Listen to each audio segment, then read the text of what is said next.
I'm Marion Ellis, 76 years old, and last Friday, I stood outside a restaurant window, watching my son raise a champagne glass to toast 30 years of marriage. He smiled wide, surrounded by friends and family, plates of seafood and candles and laughter all around.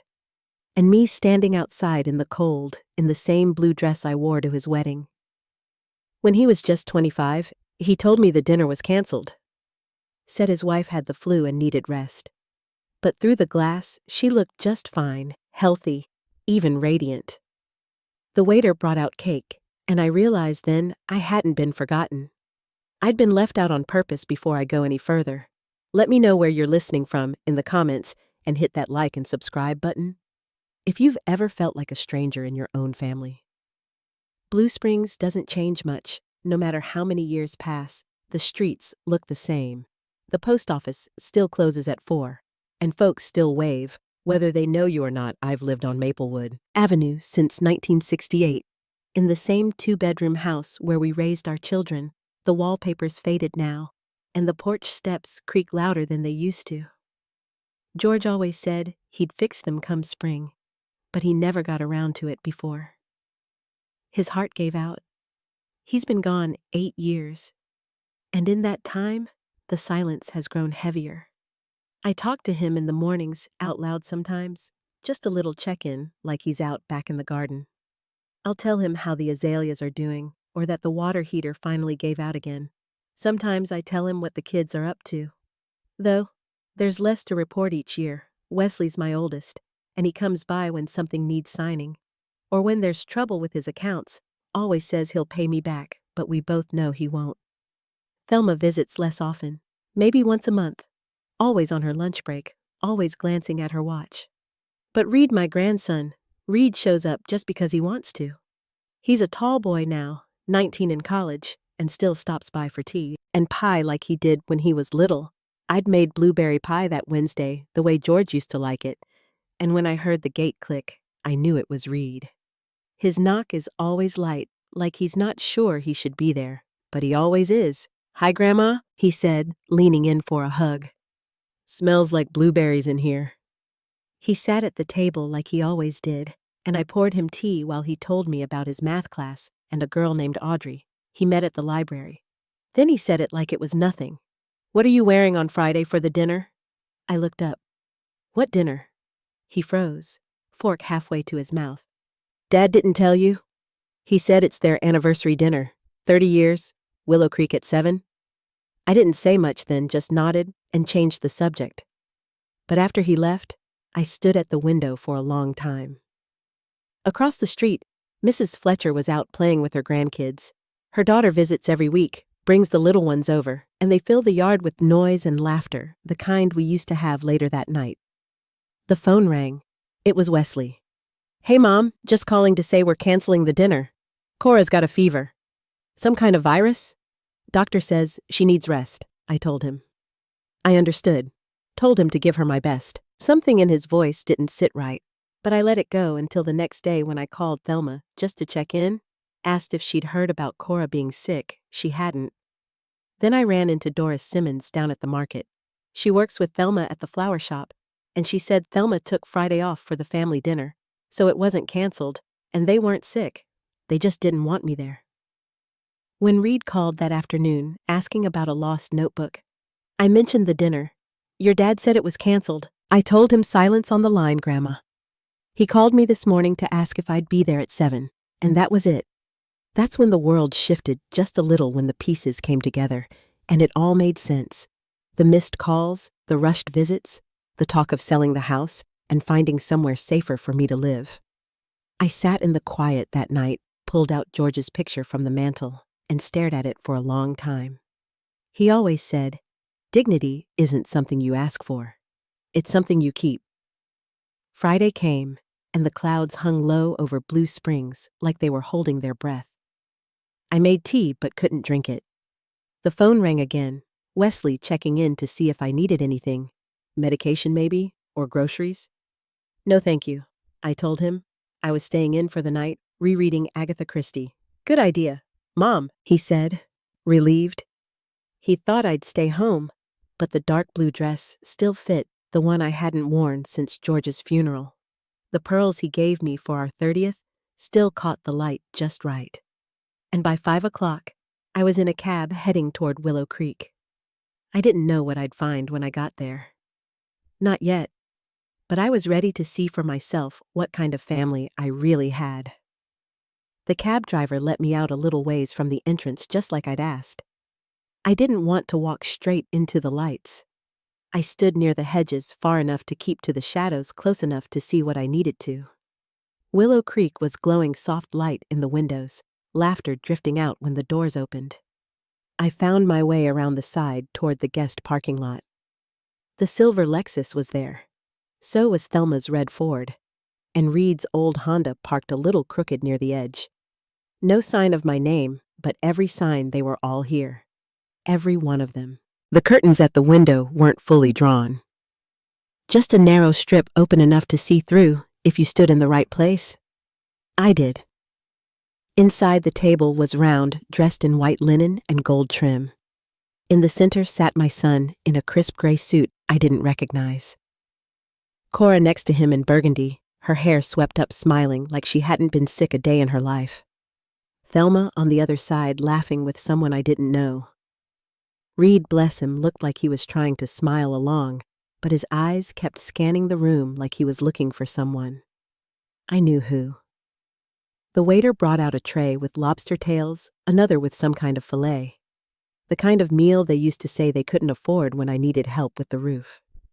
I stood there a long time, long enough to see them raise glasses. Long enough to see Wesley put his arm around Cora and kiss her cheek. Long enough to watch a cake come out, tall, tiered candles lit. Everyone clapped. Everyone smiled. No one looked at the door.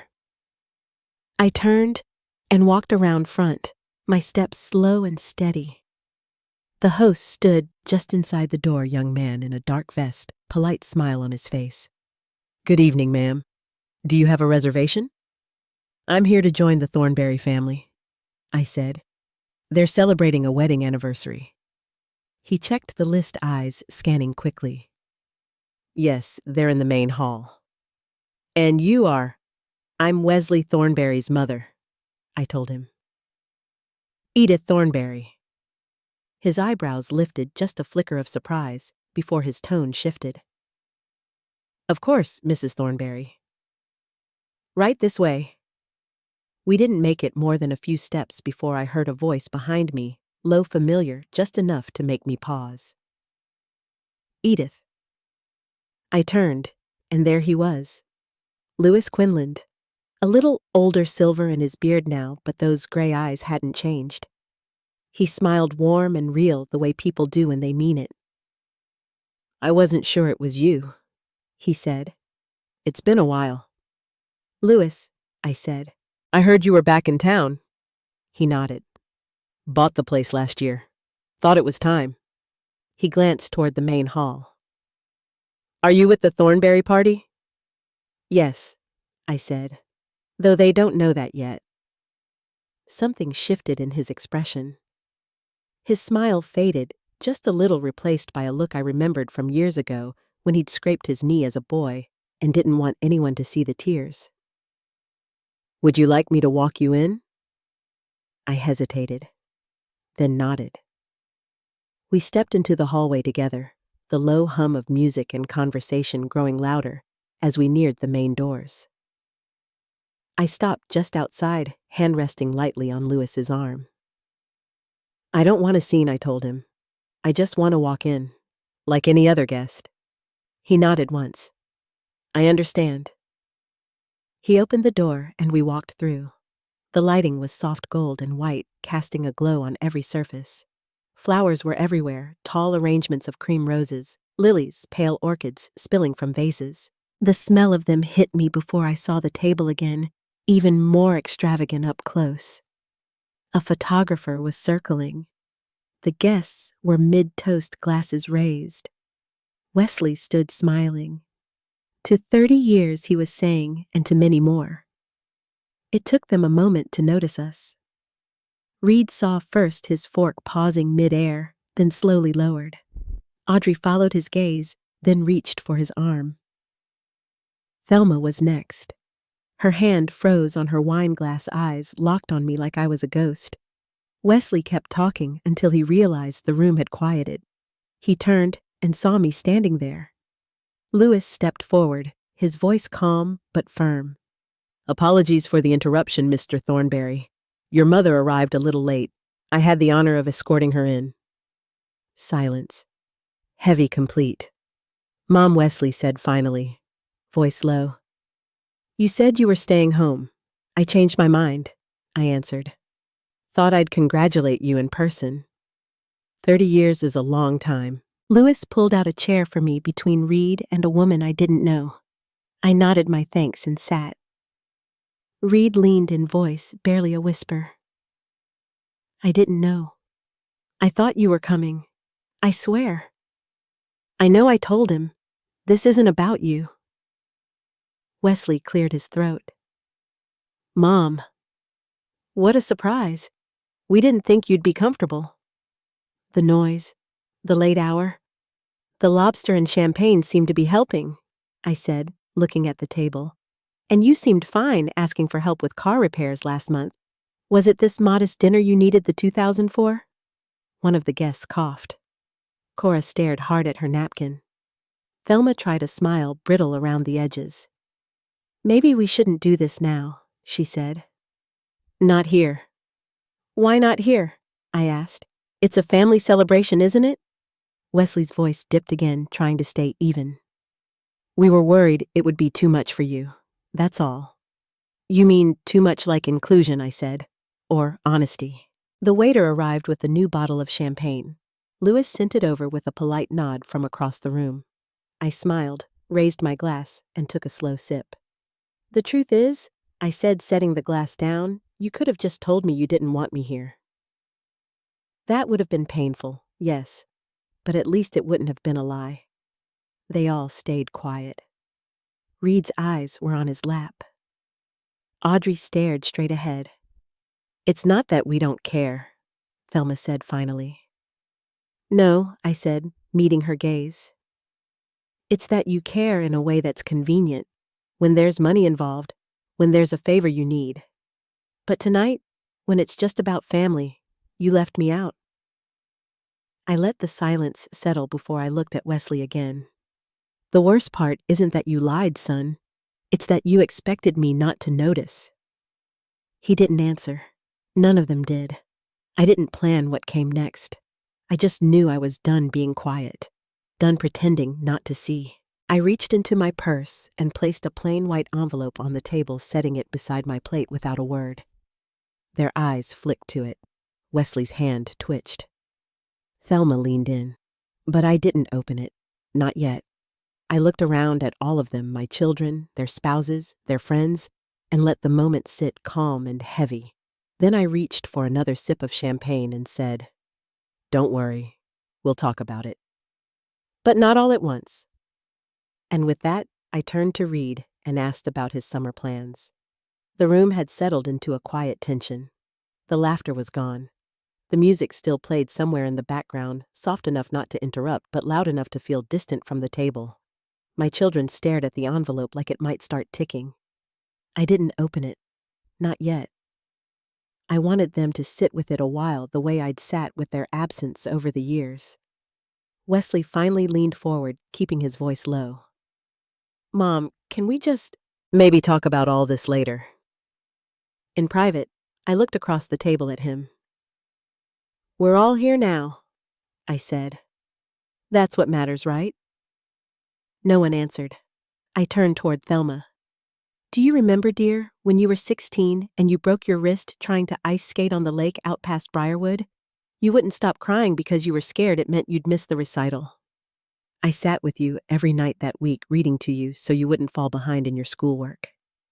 You said it made you feel safe." Thelma lowered her eyes. "I remember thinking how lucky I was," I said quietly, "to be needed." I could feel Reed shifting beside me like he wanted to say something, but didn't know where to start. Instead, I kept going. "After your father died," I continued, I didn't ask either of you for anything. Not $1, not one favor. I handled the medical bills, the mortgage, the funeral. I sorted through his tools in the garage alone. And when the house needed new gutters the following spring, I got up on a ladder and did it myself. Not because I wanted to, because no one else offered. Cora reached for her glass, but didn't lift it. The visits started to fade after that, I said. First once a week, then every other, then once a month, if that. Always rushed, always looking at your watches. Wesley rubbed the side of his face. We were busy, he said. There was work. The kids. Life kept moving. I understand, I said. Life moves. But somehow it always moved in the opposite direction. No one spoke. I wrote it all down once I went on. Not out of resentment, just to keep track. 15 years of small loans, little emergencies. 200 here, 1,000 there. Sometimes for car trouble, sometimes for a trip you couldn't quite afford. That leaky roof you mentioned last year, Wesley, that money never went to a roofer. His mouth opened like he wanted to respond, but closed again without a word. And when I mentioned the new medication, I said, when I told you it was the only one that worked and wasn't covered by Medicare, you said $400 a month was too much. Said we should look for something more affordable. Even though the following week you flew to Palm Springs for Cora's birthday.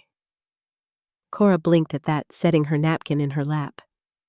That trip was already booked, she said quickly. We couldn't cancel.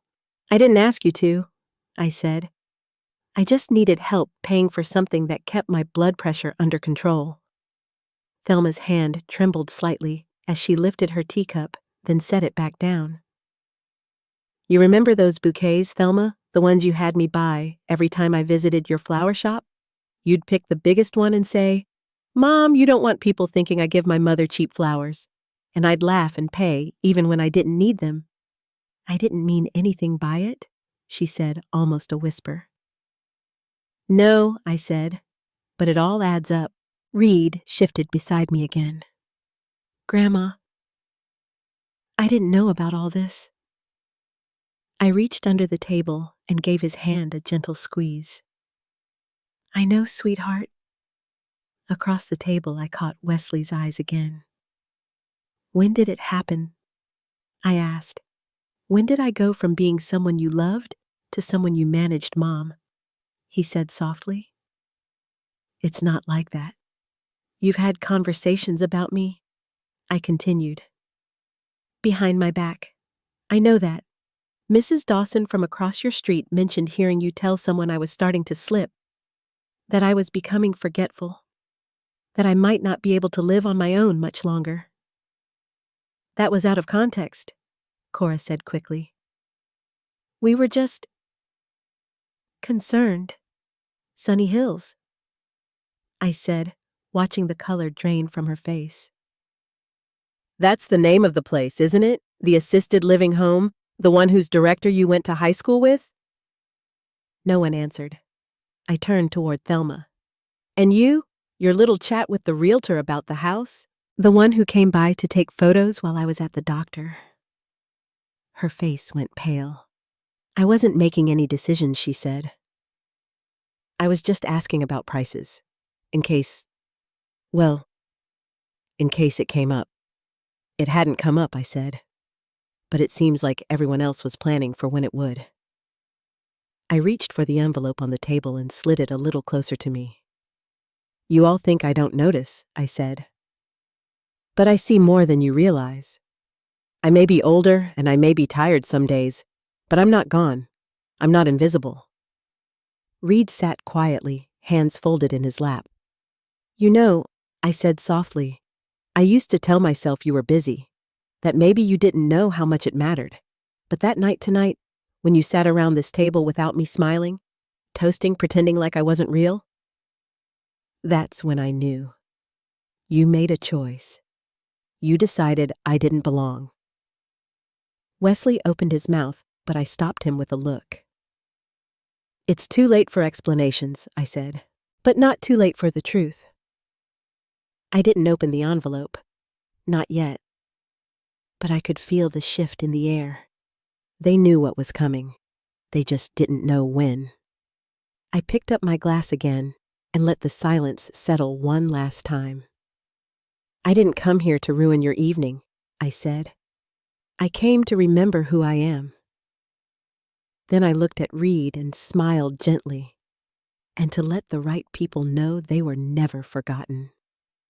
Across the table, Thelma reached for her glass. Wesley kept his eyes on the envelope. No one spoke.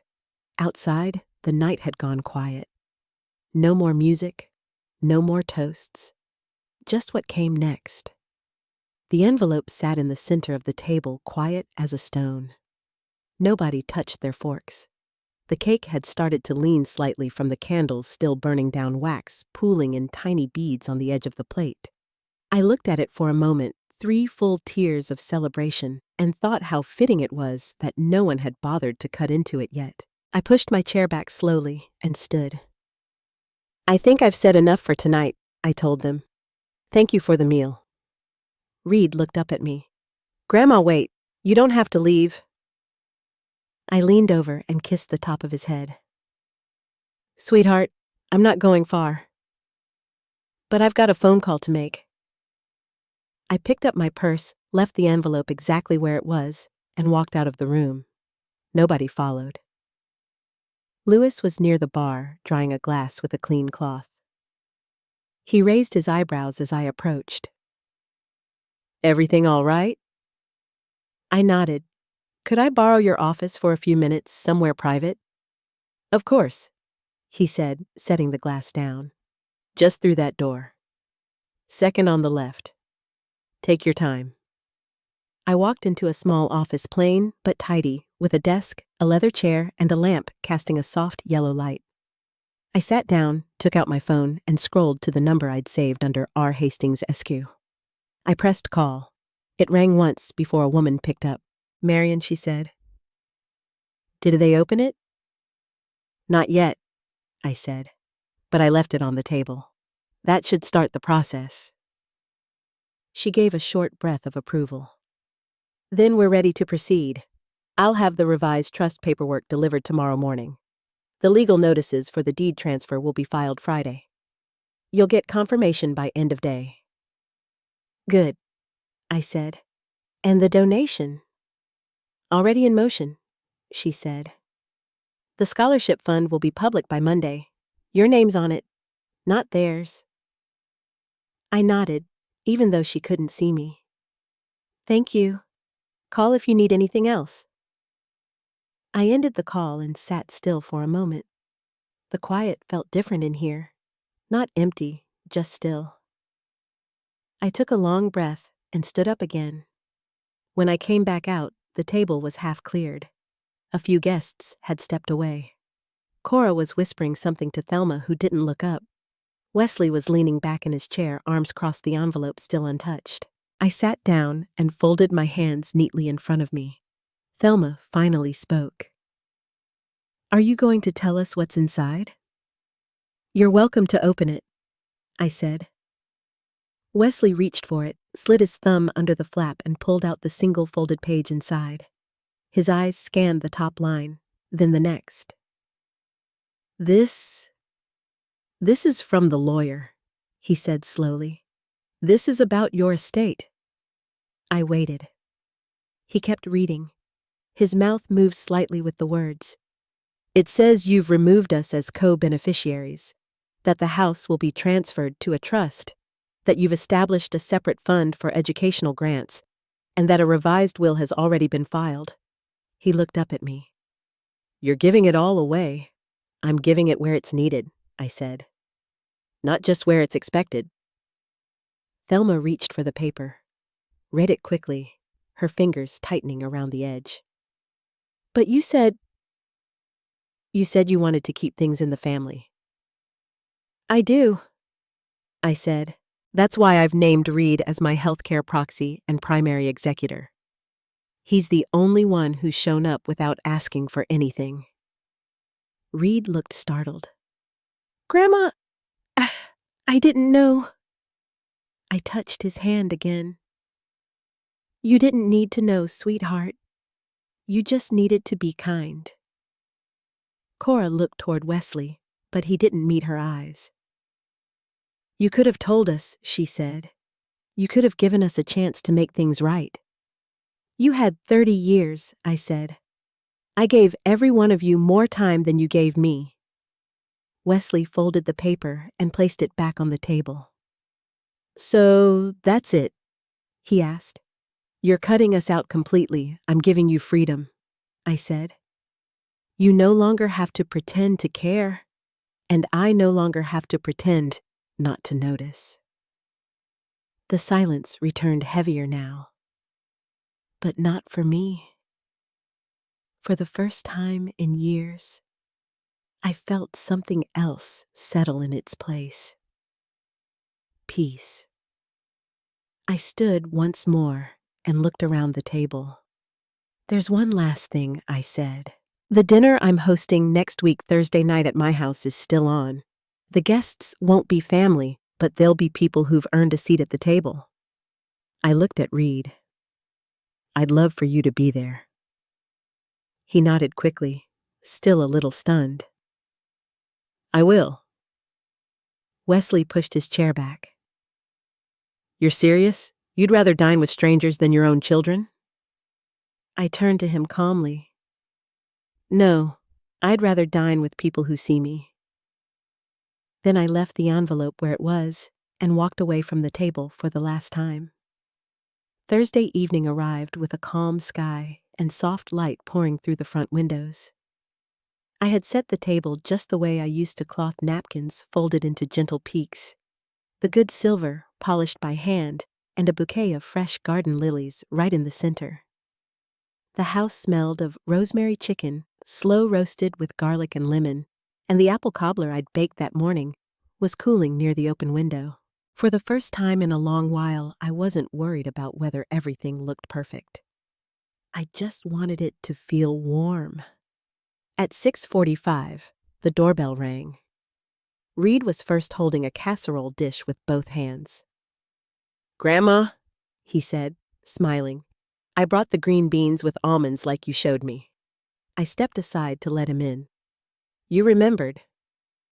Good man. Behind him came Louis from the restaurant, still wearing a pressed shirt and slacks, but with his sleeves rolled to the elbows. He carried a bottle of something dark and aged. Figured you might want something better than iced tea tonight. I nodded, stepping back as he entered. That'll do just fine. Then came two of the ladies from the literacy program I'd volunteered with before the pandemic, Marcia and Helen. Both had offered to help set the table earlier that week, but I told them I had it covered. Still, they each brought a dish macaroni salad cornbread muffins warm in a basket wrapped with a tea towel. We gathered in the dining room, and for the first time in years, the house felt full in a different way. Not loud, not chaotic, just lived in. Reed helped pour the drinks. Marcia said, Grace. When we all sat down, no one reached for their phones, and no one talked over anyone else. We ate slowly, passing plates, refilling glasses. Someone told a story about a neighbor's cat getting trapped in a chimney. Someone else chimed in with a memory of summer parades back in '72. The room bubbled with soft laughter, small comforts, the kind of talk that doesn't need to impress anyone. Later that night, when the last dish had been rinsed and the guests had gone, I sat on the back porch with my tea. Reed stayed behind to help clean up. He came outside with a blanket and wrapped it around my shoulders. Was it what you hoped for? He asked. It was more than enough, I said. He sat beside me. We watched the stars for a bit the way I used to with his mother when she was a girl. I'm proud of you, he said suddenly. I turned and looked at him. You didn't let them tell your story, he added. You wrote your own. I didn't reply. I just reached for his hand and held it. The next morning, I called the community center and asked if they still needed volunteers for the weekend meal program. They said yes. I said I'd be there. I also stopped by the post office to drop off a letter to Mrs. Geraldine over in Mount Ivy. She'd lost her husband last fall and hadn't been to town since. I figured it was time someone reminded her she was still part of things. I got groceries on the way home, then spent the afternoon rearranging the study. I moved my husband's old desk in front of the window so the light could hit it just right. Took down the framed picture of the family trip to Myrtle Beach and replaced it with a photo of the scholarship award letter I'd just received a copy of first recipient, a young woman named Clara Simmons, studying to become a nurse. That night, I opened a fresh notebook and wrote her a short card to be included in her welcome packet. "You don't know me," I began, "but I've known people like you, people who keep showing up even when nobody notices." I set the card aside to be mailed with the packet. By Saturday, word had started to get around. Helen said someone had seen Wesley at the hardware store, looking flustered and irritated. Marcia had overheard Thelma on the phone at the grocery store, asking if it was too late to undo a legal filing. I didn't chase the details. Whatever they were doing, I trusted that the letter on that table had made its mark. Instead, I baked a second cobbler. That Sunday, a new neighbor moved in across the street, a widow named Alma, originally from Oklahoma. I brought it over warm with 2 plates wrapped in foil. She cried a little on the porch when I handed it to her. Said she hadn't had anyone knock on her door in weeks. "You do now," I told her. That evening, Reed called. Said he'd added me to his family's group calendar so I wouldn't miss the kids' next band concert.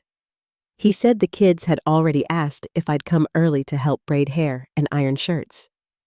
"I'd like that," I said. Before bed, I walked through the house. Each room felt lighter now. Not because things had changed overnight, but because I had. The life I'd thought was winding down was in fact opening up. And while I didn't know exactly what would come next, I knew it would be mine. The music from the middle school gym was still echoing in my ears as I pulled into my driveway that Friday night. Reed's youngest had played the trumpet in the spring band concert, and he'd insisted I sit in the second row. I hadn't been in a gym that smelled of popcorn and floor wax in years, but it felt good, familiar in the right way. Reed had walked me to my car afterward and handed me a small paper bag with leftover kettle corn. I was still holding it as I unlocked the front door. Inside the kitchen was just as I'd left it, counter-wiped down teacup in the sink, the study light still glowing down the hall. I set my purse on the hook and was just about to slip off my shoes when I noticed something strange. The back porch light was on. I hadn't turned it on. I crossed the kitchen slowly and opened the door. The motion sensor should have triggered the floodlight, but it had been left on manually. The switch was inside. I stepped out cautiously, scanning the yard. Everything looked quiet. Still, I walked the perimeter just to be sure. The gate was latched. Nothing was broken or moved. But when I came back around, I found a folded note tucked under the flower pot beside the door. No envelope, just a piece of notebook paper torn at the edges. It read, "You'll regret doing this. This house won't protect you." There was no name, no signature. I folded it carefully, walked back inside, and locked every door and window. I didn't call anyone that night. I just sat at the kitchen table for a while, the note flat on the wood kettle corn, untouched. By morning, I knew what I needed to do. I drove to the sheriff's substation near the interstate. I asked to speak with someone privately. A deputy came out, a woman named Harris, around my granddaughter's age, with short blonde hair and quiet eyes. I handed her the note. "I'm not looking to press charges," I said, "but I want this on record." She read it twice and nodded. "Do you suspect someone?" "I have ideas," I said, "but no proof." She logged the report, scanned the paper, and gave me her card. "If anything else shows up, packages, phone calls, visits, call immediately." "I will." When I got home, I did what I always do when something unsettles me. I cleaned. I wiped the pantry shelves, dusted every baseboard, and vacuumed the upstairs hall. Then I brought down the old box of family records from the attic. The one with our insurance papers, title deeds, safety deposit, box copies, and photographs from the house's earliest days. It was time to remember what was mine. That Sunday, I wore my navy blue dress and walked to church alone. Afterward, I stayed behind to help fold bulletins for the next week. Pastor Lydia noticed. "You seem steadier lately," she said, "even with everything going on." I looked up from the folding table. "It's the house," I said. "It's finally quiet." On Tuesday, I received an invitation in the mail, heavy cardstock embossed print. "Please join us for a private family dinner at the Pecan Room, hosted by Thelma and Wesley." I read it twice before setting it down. No time, no RSVP, just a date and a place. I didn't reply. I didn't go. That Thursday, Lewis called. "You might want to stop by the restaurant," he said. "Something's come up." I arrived just before lunch. He met me by the bar and led me to his office in the back. "They came in last night," he said, handing me a printout from the security camera footage. The screen showed Thelma and Wesley standing near the table we'd sat at during Reed's birthday dinner. They weren't eating. They weren't even seated. They were speaking with the manager. Wesley had something in his hand, looked like a checkbook. Thelma kept glancing toward the entrance. "They offered to make a donation in exchange for a reservation policy," Lewis said. "Said they wanted control over who's allowed to use the private room going forward." I looked at him. "And I told them we don't sell dignity here." I didn't say anything, just looked at the grain of the desk under my fingers. "They're not handling it well," he said. "No," I said. "They're not." That night, Reed came over. We didn't talk about the note or the invitation. Instead, we fixed the latch on the garden gate and refilled the bird feeders. He mentioned that Alma from across the street had been asking about the next dinner. "She's bringing sweet potato pie," he said, "with the fancy lattice crust." I smiled. Then we'd better make room. Later, after he left, I walked the house again, room to room, checking locks, setting lights, listening. Everything was quiet. Everything was mine. The invitation arrived on Monday, though it wasn't mailed, it was hand-delivered. A small cream envelope left in my mailbox with no postage, no handwriting. Inside was a folded card from the Pecan Room with a single line printed in black ink. "You are invited to a private family announcement. Thursday, 6th of this p.m. Please arrive on time." I set it on the table beside my tea and studied it for a long while. There was no mention of who was hosting, no RSVP number, no indication of what kind of announcement it would be. But I didn't need much guessing. Wesley's handwriting might not have been on the envelope, but the message was his. I arrived 10 minutes early. The hostess gave me a small nod and walked me toward the back room, the same private space where Reed's birthday dinner had been held just a few weeks earlier. The curtains were drawn this time. The table had been arranged differently too, only 6 seats all set on one side of the room facing a projection screen. There was a stack of folders on the table. At the head sat Wesley. Thelma was beside him, arms crossed, her purse still tucked under one arm, like she hadn't decided whether to stay. Mother, Wesley said, standing up as I entered. "We're glad you came." I nodded, but didn't speak. I took the empty chair at the far end. No one poured me water. No one offered a menu. "We've invited you here," Wesley began, "because there have been some misunderstandings. Tensions. We feel it's time to clear the air and establish some order." He opened one of the folders and slid a packet across the table toward me. "This," he said, "is a draft proposal. For the house. We've spoken to a property manager and a trust attorney. The idea is to transition ownership into a shared family trust with you, as a beneficiary, of course.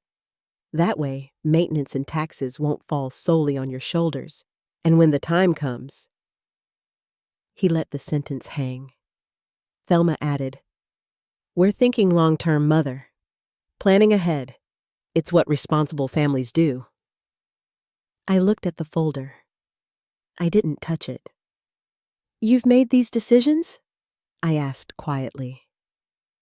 Wesley cleared his throat. Well, it's a suggestion, really. But we've already started the paperwork. It's ready to go.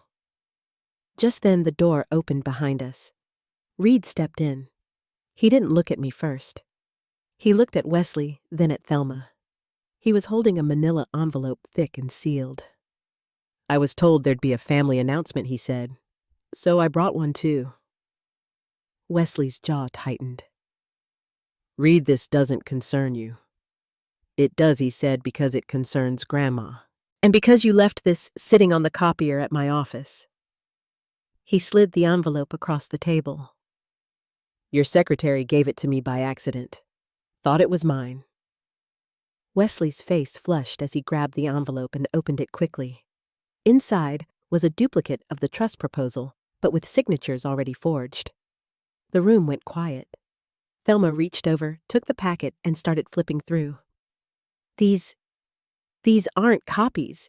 You said she'd already signed. I had to move quickly, Wesley muttered. It's not like she was going to read it carefully.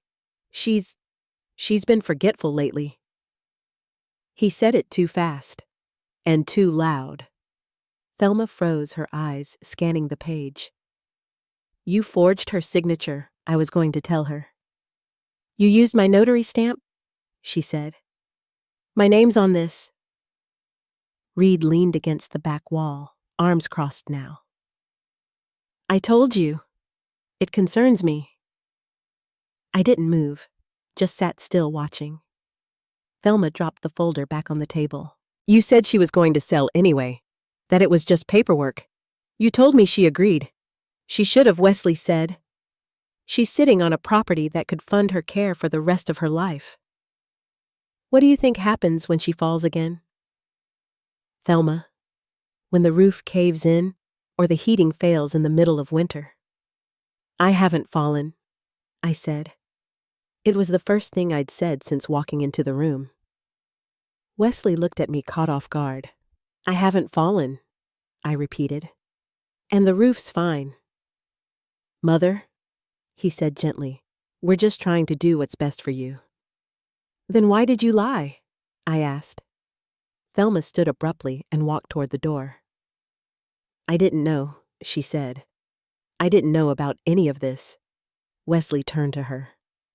Don't walk out now, you've already signed? But she was gone. Reed stepped forward, picked up the folder and closed it. You'll be getting a letter from an attorney, he said to Wesley, and from the bank. You attempted wire fraud and misrepresentation of fiduciary power. You also altered a title document without consent. Wesley opened his mouth, but no sound came. You think I didn't know how to read a deed? Reed said. You think I didn't learn anything from watching her balance her accounts on that little yellow notepad every Saturday morning? He turned to me then. You ready to go? I nodded. He took my arm gently and led me to the door. At the entrance to the restaurant, Alma was waiting. She had a box of lemon bars wrapped in a checkered towel. We thought we'd stop by later, she said. The girls made potato salad. I smiled. We'll set an extra chair. We drove home in silence, but not the heavy kind. It was the quiet that comes after something long overdue has finally settled. Reed carried the folders into the house, set them on the kitchen counter, and asked if I wanted tea. I said yes. He put the kettle on and opened the windows while the water heated. Outside, the breeze was cool, and the sound of the wind chimes near the porch was the only thing breaking the stillness. That night, we ate leftovers. Alma's lemon bars were soft and sweet. Reed didn't talk much, but he stayed until the porch light flickered on. Before leaving, he made sure the front door was locked, the hallway light was on, and my slippers were by the bed. In the weeks that followed, the house settled back into its rhythm. I swept the porch each morning, paid the gas bill on time, and brought out the same yellow notepad I'd used for years to track expenses. The calls from Wesley stopped. There were no more proposals, no more surprise meetings. Just quiet. One afternoon, Thelma called.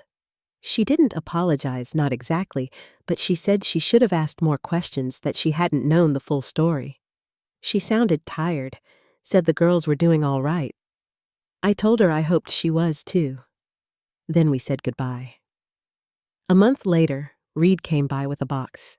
Inside were copies of the newly filed documents, the deed, the trust paperwork, the corrected titles. All in my name again.